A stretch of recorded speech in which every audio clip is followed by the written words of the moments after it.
In today's video, I'm going to teach you how to change the website link picture in Shopify. When someone shares your online store link on social media or in a message, you'll notice a small preview image that appears alongside your website title and description. That image is controlled from your Shopify admin, and updating it is a great way to make your brand look polished and consistent. I'll walk you through exactly where to find that setting and how to change it. First, sign into your Shopify account and go to your main Shopify dashboard. This is the home screen where you can see your recent orders, analytics, and quick links.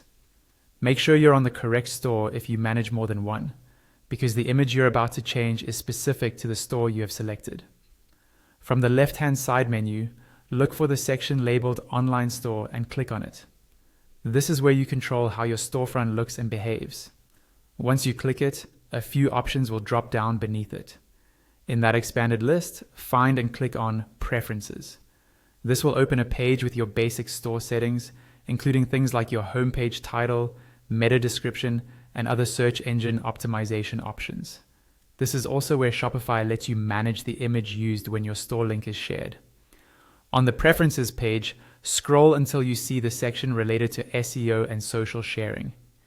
Inside this area, you'll find a box labeled something like Social Sharing Image. This is the current image that platforms like Facebook, X, and other social sites will use when someone pastes your store URL. Move your cursor over the image area and you'll see an option appear that says Change. Click on that. A media window will open. Here, click on Change Image and then choose the new picture you want to use from your computer files. It's a good idea to pick a clear, high-quality image that represents your brand well, such as your logo on a clean background or a strong product shot. Once you've selected the file, wait for it to upload and appear in the preview. After the new image is visible, go to the top or bottom of the page and click on Save. This step is important. Without saving, your changes won't go live. Once saved, Shopify will start using the